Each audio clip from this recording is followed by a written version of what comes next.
MLA కోట MLC ఎన్నికలకు ready అవుతోంది TRS. ఎన్నికల్లో అనుసరించాల్సిన వ్యూహాలపై చర్చించేందుకు టీఆర్ఎస్ భవన్లో సమావేశమైంది టీఆర్ఎస్ ఎల్పీ. రేపు జరగనున్న ఓటింగ్పై ఎమ్మెల్యేలకు అవగాహన కల్పిస్తున్నారు సీఎం కేసీఆర్. టీఆర్ఎస్ నుంచి హోంమంత్రి మహమూద్ అలీ, సేరి సుభాష్ రెడ్డి, సత్యవతి రాథోడ్, ఎగ్గి మల్లేశం ఎమ్మెల్సీలుగా పోటీలో ఉన్నారు. అటు ఎంఐఎంకు ఓ స్థానాన్నిచ్చింది టీఆర్ఎస్. సభలో ఉన్న బలాబలాల ప్రకారం మొదటి ప్రాధాన్యత ఓటుతో అన్ని స్థానాలను గెలుచుకుంటామని చెప్తున్నారు నేతలు. ఒక్కో ఎమ్మెల్సీ అభ్యర్థికి ఏ జిల్లా ఎమ్మెల్యేలను కేటాయించిన విషయాన్ని కూడా చెప్పనున్నారు. మొదటి ప్రాధాన్యత ఓటులోనే గెలిచే అవకాశం ఉన్నందున రెండో ప్రాధాన్యత ఓటు అవసరం ఉండదని అంచనా వేస్తున్నారు.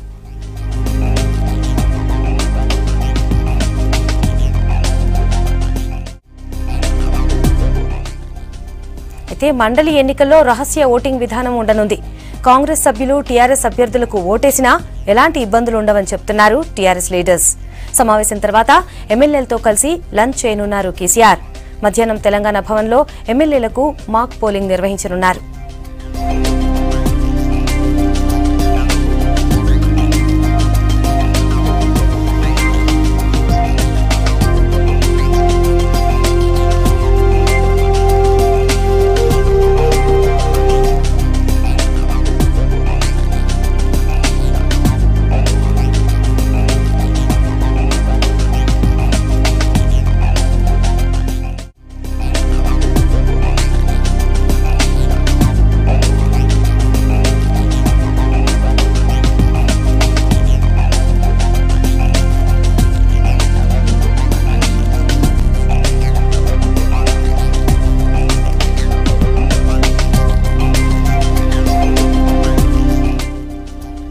మీటింగ్ కి సంబంధించిన పూర్తి డీటెయిల్స్ శివారెడ్డి అందిస్తారు. శివారెడ్డి చెప్పండి, భేటీకి సంబంధించిన అప్డేట్స్ ఏంటి?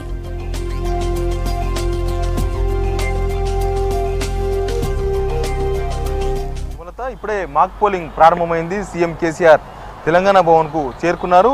టీఆర్ఎస్ పార్టీకి సంబంధించిన 90 మంది ఎమ్మెల్యేలు కూడా తెలంగాణ భవన్ లో ఉన్నారు. ఇంకా ఎంఐఎం తరఫున ఎంఐఎం ఎమ్మెల్సీ జాఫ్రీ కూడా ఈ సమావేశానికి వచ్చారు. అభ్యర్థులు టీఆర్ఎస్ పార్టీ ప్రకటించిన 4 ఎమ్మెల్సీ అభ్యర్థులు, ఎంఐఎం సంబంధించిన ఎమ్మెల్సీ అభ్యర్థి రియాజులు కూడా ఈ సమావేశంలో మాక్ పోలింగ్లో ఉన్నారు. ఇంకా ఎంఐఎంకి సంబంధించిన ఎమ్మెల్యేలందరూ కూడా సీనియర్ ఎమ్మెల్యేలే కాబట్టి వాళ్ళకు మాక్ పోలింగ్ అవసరం లేదని అసదుద్దీన్ చెప్పినట్టుగా తెలుస్తుంది. ఇంకా అభ్యర్థి మాత్రం వచ్చారు. ఎంఐఎం అభ్యర్థిని టీఆర్ఎస్ ఎమ్మెల్యేలకు అందరికీ పరిచయ కార్యక్రమం ఉంది. ఎమ్మెల్సీ అభ్యర్థులందరినీ కూడా కేసీఆర్ ఎమ్మెల్యేలకు అందరికీ పరిచయం చేయబోతున్నారు. ముందు పరిచయం చేసిన తర్వాత మాక్ పోలింగ్ ప్రారంభం కాబోతుంది. అంతకన్నా ముందు 5 ఎమ్మెల్యేలు, 5 ఎమ్మెల్సీ అభ్యర్థులు గెలిపే లక్ష్యంగా ఎమ్మెల్యేలందరినీ కూడా 5 టీములుగా విభజించారు. ఎవరు ఏ టీంలో ఉన్నారు, రేపు ఎమ్మెల్సీ ఎన్నికల్లో ఎవరికి ఓటేయాలనే అంశం మీద ముందు కేసీఆర్ వాళ్ళందరూ కూడా గ్రూపులుగా డిబేట్ చేయనున్నారు.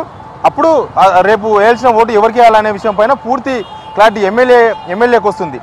తర్వాత ఆ గ్రూపుల వారిగా విభజించిన తర్వాత వాళ్ళని ఏ విధంగా ఓటు వేయాలనే అంశం పైన కేసీఆర్ వాళ్ళందరూ కూడా క్లారిటీ ఇవ్వబోతున్నారు. లోపల ఒక బోర్డు ఏర్పాటు చేశారు. ఆ బోర్డు పైన ఒక బ్యాలెట్ పేపర్ ఏ విధంగా ఉంటుంది, సేమ్ అదే విధంగా స్కెచ్తో గీశారు. ఆ బ్యాలెట్ పేపర్లో ఏ విధంగా ఉంటుంది, రేపు ballot paper original ballot paper ఎలా ఉంటుందో అట్లాగే ఆ బోర్డు మీద గీశారు.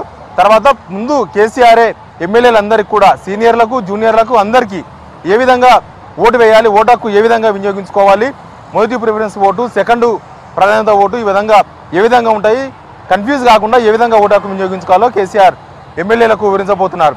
దాని తర్వాత ఎమ్మెల్యేలు ఏమైనా డౌట్లు ఉంటే ఆ డౌట్లు కూడా కేసీఆర్ నివృత్తి చేయబోతున్నారు. తర్వాత 1-2 ఎమ్మెల్యేలను ర్యాండమ్గా కేసీఆర్ పిలిచి ఓటు వేయాలి, ఓటు కూడా వేపిస్తారు అక్కడనే బోర్డు పైన. తప్పు వేస్తే మళ్ళీ వాళ్ళకు వివరించి రేపటిలోగా ఇవన్నీ కూడా సరిదిద్దుకోవాలని ఎమ్మెల్యేలకు చెప్పబోతున్నారు. ఇంకా ఇది ఇప్పటివరకు ఈ మాక్ పోలింగ్ సంబంధించిన అంశం. ఇంకా ఎంఐఎం అభ్యర్థికి ఎవరెవరు ఓటు వేయాలో కూడా చాలా క్లారిటీగా చెప్పే అవకాశం కనిపిస్తుంది. ఎంఐఎంకు 7 మంది ఎమ్మెల్యేల సొంత పార్టీల బలం ఉంది. ఇంకొక 12 మంది లేదా 13 మంది టీఆర్ఎస్ పార్టీకి సంబంధించిన ఎమ్మెల్యేలు కూడా ఓటు వేయాల్సి ఉంటుంది. కాబట్టి వాళ్ళకు కూడా ఆ ఎంఐఎం అభ్యర్థికి ఓటు వేసే వాళ్ళని కూడా ప్రత్యేకంగా వాళ్ళకు కూడా చెప్పబోతున్నారు, కన్ఫ్యూజ్ గురి కాకుండా. ఇంకా ఎమ్మెల్యే అభ్యర్థులు కొద్దిమంది కొత్త వాళ్ళు ఉన్నారు. ఆ కొత్త వాళ్ళ మీద కొద్దిగా కాన్సన్ట్రేషన్ చేసే అవకాశం ఉంది. గతంలో ఇంతకుముందు ఎమ్మెల్యే అయిన వాళ్ళు, ఇంతకుముందు మంత్రులుగా పనిచేసిన వాళ్ళకు ఆల్రెడీ 2-3 సార్లు ఎమ్మెల్యే కోట ఎమ్మెల్సీ ఎన్నికల్లో పార్టిసిపేట్ చేశారు.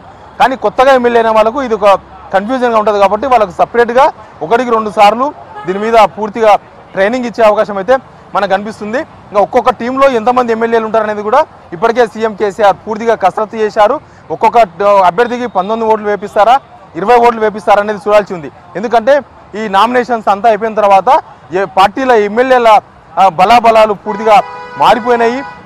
కాంగ్రెస్ పార్టీకి 19 మంది ఎమ్మెల్యేలు సొంతంగా ఉన్నారు. తర్వాత టీడీపీకి సంబంధించిన ఒకరు కూడా కాంగ్రెస్ అభ్యర్థికి ఓటు వేస్తారని ముందు అంచనా ఉన్నది. కానీ ఇప్పుడు పూర్తిగా మారిపోయింది. కాంగ్రెస్ పార్టీకి సంబంధించిన 4 ఎమ్మెల్యేలు ఇప్పటికే టీఆర్ఎస్ పార్టీకి మద్దతు తెలుపుతున్నట్టుగా చెప్పారు. టీడీపీకి చెందిన సండ్ర వెంకటవీరయ్య కూడా టీఆర్ఎస్కి మద్దతు ఇచ్చారు. కాబట్టి ఇప్పుడు టీఆర్ఎస్ బలం అనూహ్యంగా పెరిగింది.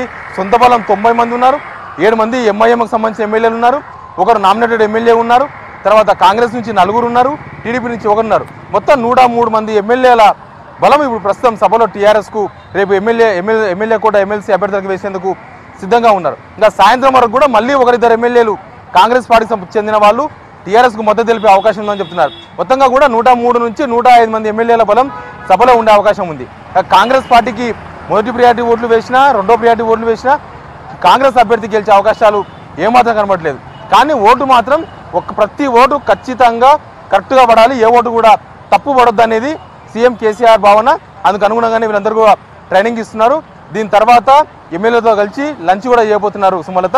అయితే ఇంకొక విషయం, కేసీఆర్ లోక్సభ ఎన్నికల నేపథ్యంలో ఆయన పర్యటన కూడా ఖరారు కాబోతుంది. ఈ సమావేశంలో ఎమ్మెల్యేలకు ఆయన పర్యటనకు సంబంధించిన వివరాలు కూడా అందించే అవకాశం కనిపిస్తుంది. ఇప్పటికే 19వ తేదీన నిజామాబాద్లో సీఎం కేసీఆర్ బహిరంగ సభకు హాజరు కాబోతున్నారు. నిజామాబాద్ పరిధిలోనే 2 లక్షల మందిని ఆ సభకు తరలించాలని ఇప్పటికే ఆ నియోజకవర్గానికి సంబంధించిన 7 అసెంబ్లీల ఎమ్మెల్యేలకు ఇప్పటికే సమాచారం ఇచ్చారు. 19వ తేదీన కేసీఆర్ ఆ సభకు హాజరు కాబోతున్నారు. ఇంకా ముందు కూడా నోటిఫికేషన్ వచ్చిన తర్వాత 18వ తేదీన నోటిఫికేషన్ వస్తుంది. 19 నిజామాబాద్తో సీఎం కేసీఆర్ పర్యటన కూడా ప్రారంభం కాబోతుంది.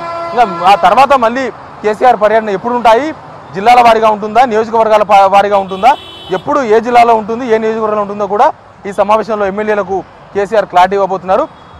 మరోవైపు లోక్సభ ఎన్నికల నేపథ్యంలో ఎమ్మెల్యేలకు కూడా కొన్ని సూచనలు చేసే అవకాశం కనిపిస్తుంది. ఎమ్మెల్యేల అభిప్రాయాలు కూడా తీసుకునే అవకాశం కనిపిస్తుంది. మొత్తంగా కూడా ఈ సమావేశం తర్వాత కేసీఆర్ ఎమ్మెల్యేలకు ఏం దిశానిర్దేశం చేశారు తెలియబోతుంది. Sumalatha. Right Siva Reddy, thank you.